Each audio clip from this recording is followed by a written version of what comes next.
when the Islamic warrior Saladin conquered the Crusaders and took control of Jerusalem, all right, he entered into an agreement that the Muslims would protect the Christian churches.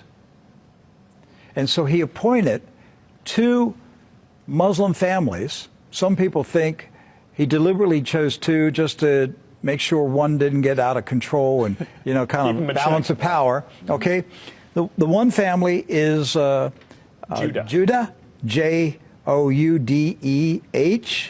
and the other family is Nasabi. All right. And both of these families have been in Jerusalem for, you know, close to 1,000 years. And each generation has passed down the key. The key. Right. The physical key. Mr.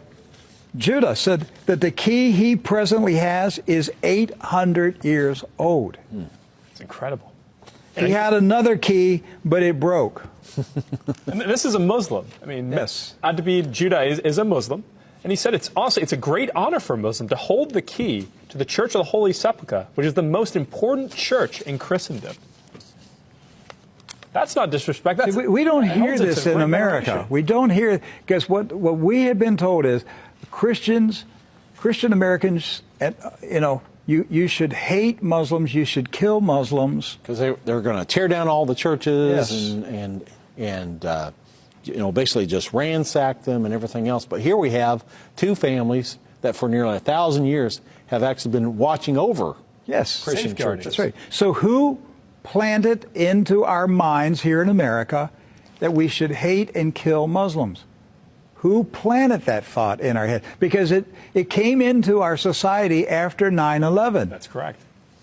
So 9/11 was a calculated, planned operation, and it changed everything in our country. And so we were saturated with media propaganda, which who owns the media in this country? So we're saturated with this media propaganda.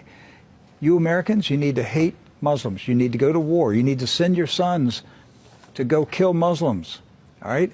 And yet, when you go to the Middle East, you find out that the Muslims, like Christians, are taking care of Christian churches. Yes. Do not hold animosity against Christians or Americans, except in the case where Americans are pushing for war in their countries or trying to take their land.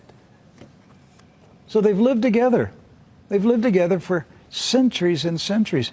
Jews, Christians, and Muslims have lived together for centuries. They were buying and selling. They were trading. They were doing business together. They were building houses next door to each other for centuries. And it didn't change until the Zionists came. Now, see, wait a minute. I thought Zionists are Jews. Not all Jews are Zionists. And not all Zionists are Jews. Right.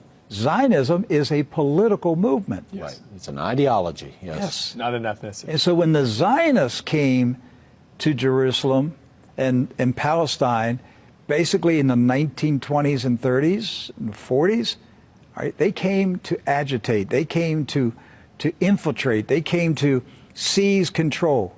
And so they formed paramilitary groups, like Irgun. And that's where Ariel Sharon and Menachem Begin, and these guys were young terrorists.